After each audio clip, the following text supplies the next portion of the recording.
Hello everyone and welcome to Metagame Mastery. Dominaria preview season has officially begun today, and Wizards of the Coast is revealing a ton of amazing new cards. We're going to go over all of them, as well as analysis as to their impact on the formats. If you enjoy our content, please remember to like, share, and subscribe. Big time! Go time! Let's go! First up, the new Weatherlight has been revealed. It is awesome. It's 4 colorless mana for a 4/5 legendary artifact vehicle with a crew cost of 3. It has flying, and when it deals combat damage to a player, look at the top 5 cards of your library. You may reveal a historic card from among them and put it into your hand. Put the rest on the bottom of your library in a random order. Of course, historic cards are artifacts, legendaries, and sagas. This card is basically a fixed smuggler's copter that will be legal and standard. It's great for historic matters decks. It's going to be awesome in draft. And this card is going to be absolutely stellar in casual formats like Commander and Brawl. This thing is spectacular card draw, repeatable card draw, no less, and it avoids sorcery speed removal. It's just absolutely a great card. I'm so happy to see the Weatherlight back and relevant.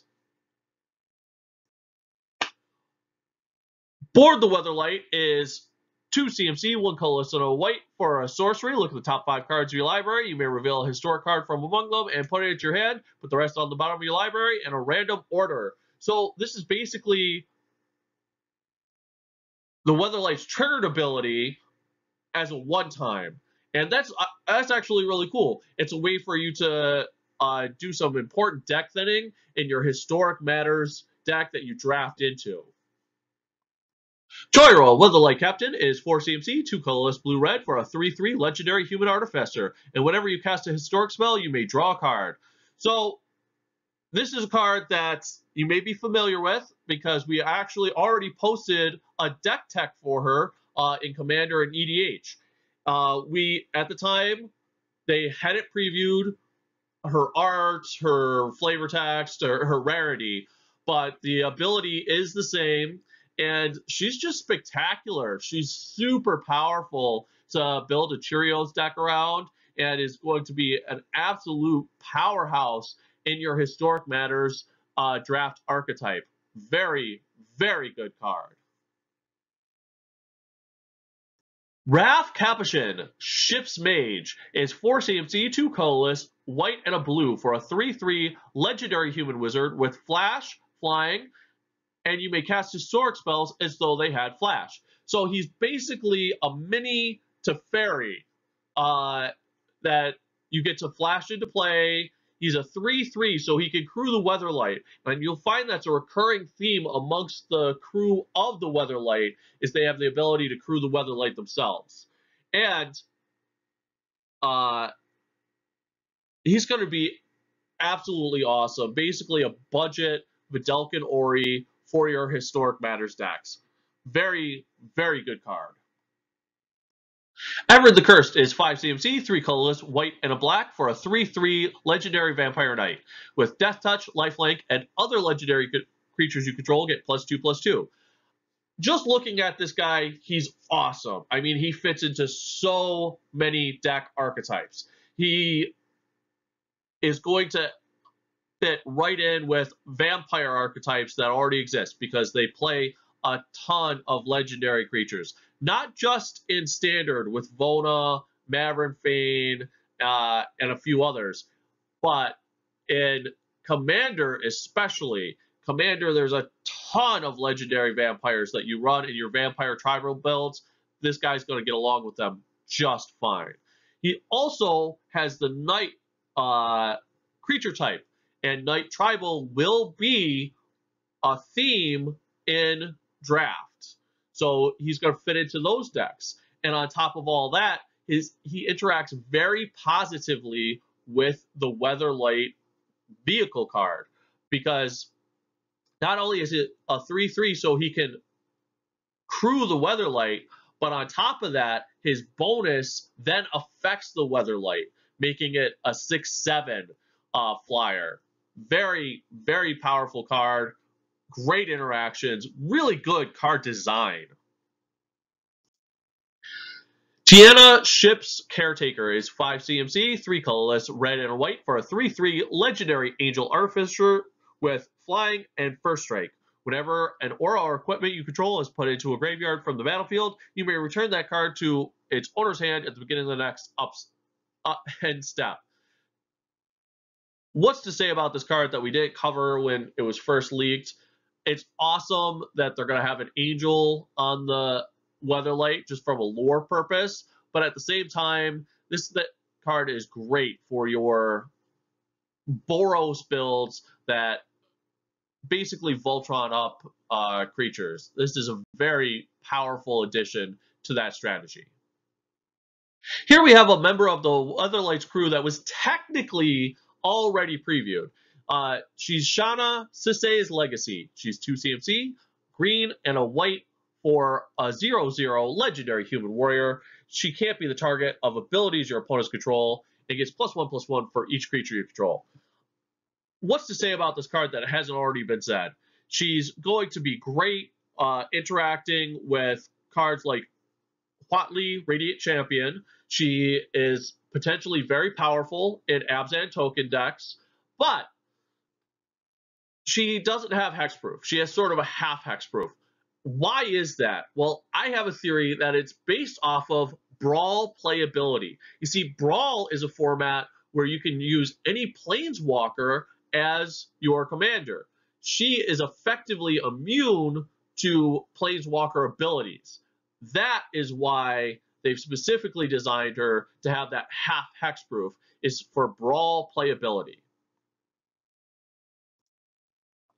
Slimefoot the Stowaway is possibly the best card revealed today. He's 3 CMC, 1 colorless, black and a green for a 2/3 legendary fungus. Whenever a sapling you control dies, he deals 1 damage to each opponent and you gain 1 life. You can pay 4 colorless and create a 1/1 green sapling creature token. So this guy's going to be awesome for aristocrats builds. There's fungus / sapling matters sub strategy in draft that he's going to interact very well with. But this guy is going to be an absolute all-star in Commander. Not only will he be best friends with this guy, Gave, Guru of Spores. Not only does he enhance Gave's existing abilities by adding aristocrats damage, but he cleans up Gave's infinite combo, even being able to combo off without needing Gave on the board. So he might be a more powerful commander in that regard, because with Ashnod's Altar, you can sacrifice 2 sapling tokens, getting 2 triggers off of Slimefoot's ability, dealing direct damage, no attacking required.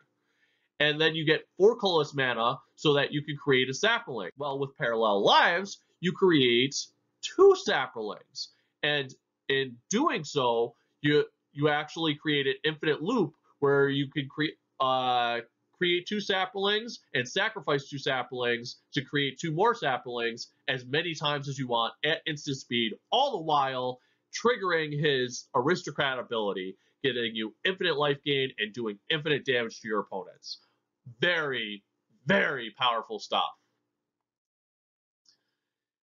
Here we have a French language preview of a card that we already know what it says because it was leaked. It's Mox Amber, 0 cost legendary artifact. You can tap it to add 1 mana of any color among legendary creatures and planeswalkers you control.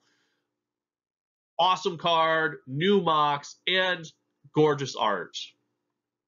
Also part of the Cheerios deck that we put together last week.